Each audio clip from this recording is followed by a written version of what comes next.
Oh, internet, you're not ready for this. Feast your eyes on my new favorite Strat, the Buckethead Fender Mexico Strat. That's right. This has never been made. It's historical fiction. You know, I went over to my buddy Paul's house, and Paul plays drums with me, and he's got a bunch of awesome guitars. And I saw this in the corner.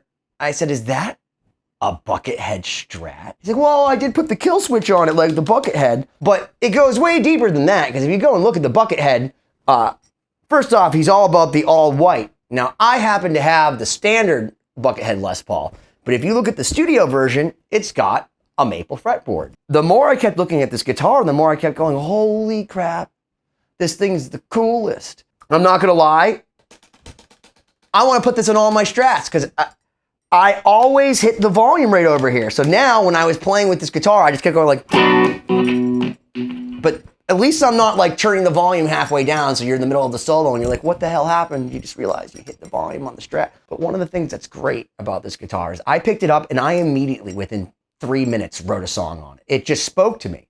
One of the things I rate my guitars on are how much they inspire me to play, how good they sound and feel to me. It's one of those things, like how many songs are in the guitar. So I just spent a bunch of time playing Bob's guitars. And I don't know if this is before or after we released Bob's guitars, but on the floor is almost $20,000 in Gibson Les Pauls.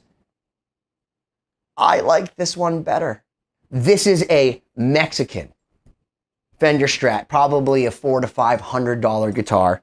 I love it.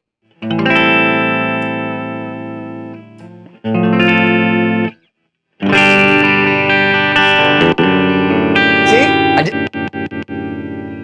Fender, what? Why, Leo?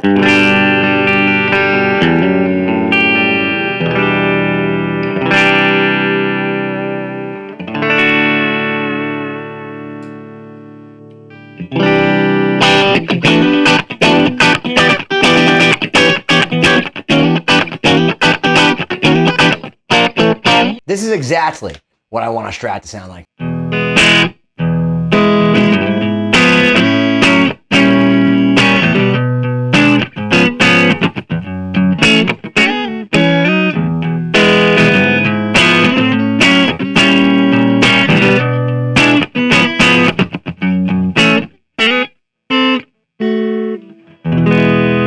See, I love that. See, when I was playing the more expensive Les Paul, not too long ago. In fact, let me get it out of the case right now. I'm gonna show you back to back.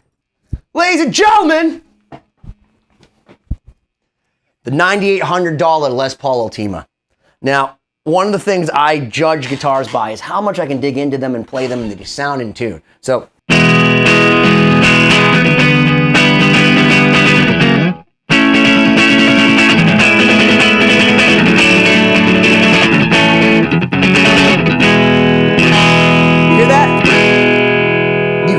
overtones like that. It's just in tune. Now, if I put this thing on the floor, because it's worth nothing, I wouldn't do that to your guitar, Bob. I wouldn't do it. All right? And I plug this thing in.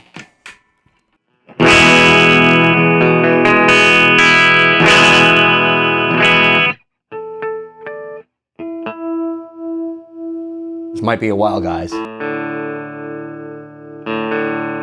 There's a video of me doing this for 25 minutes. You hear that? Just a little bit. It's like when you go with that really, really hot chick and you wake up that next morning and it was great the night before and she just dragon breaths you. How's your morning? You're just like, oh, not so good now. But when I plug in, it's very cheap, inexpensively made.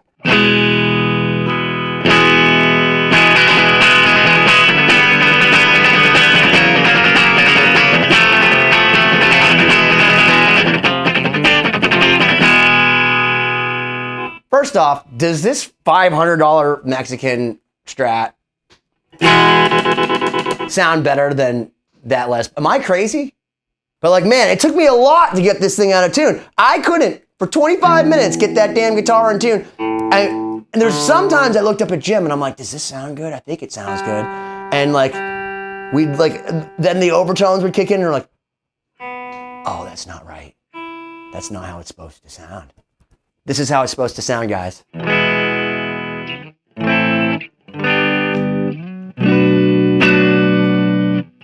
And now, here's the other thing. This doesn't have a second tone. Can anybody in the comments explain to me, why on earth are there two tones on a Strat?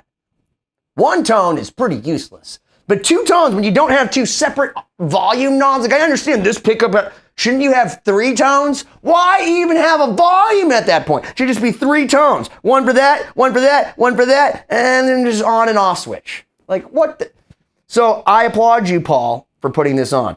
But I'm gonna switch this to some rock and roll now. That's the other thing I give it credit for is when I think of a Strat, I think of an ice pick being stabbed in my ear by Sharon Stone after Basic Instinct when she's trying to kill me. Like, that's what Strats sound like to me. They just sound like ice picks to my ear, but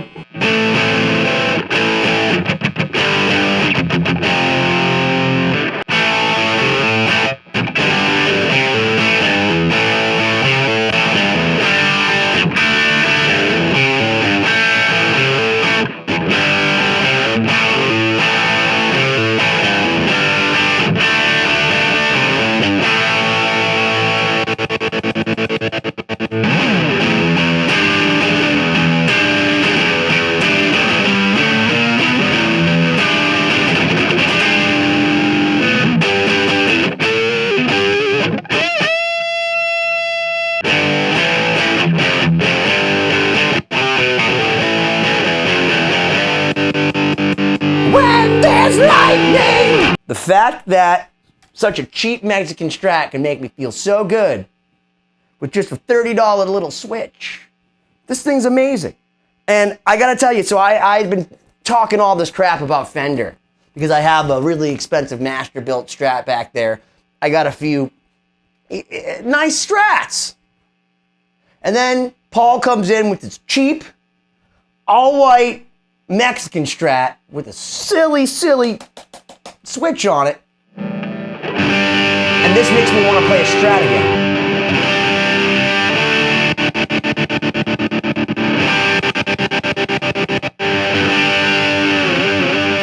I mean, I'm in disbelief that I literally just played this guitar. I can barely dig in. I have to like literally respect it to play it. And meanwhile, I'm hammering on this thing and it sounds awesome.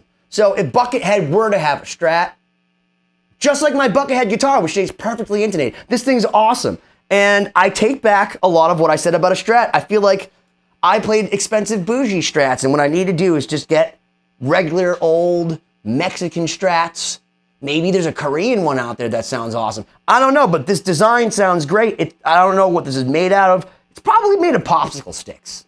I'm really Buckethead. Someone keeps writing that comment, I'm really Buckethead. No, motherfucker. I'm Buckethead. Why don't you smash that subscribe button already?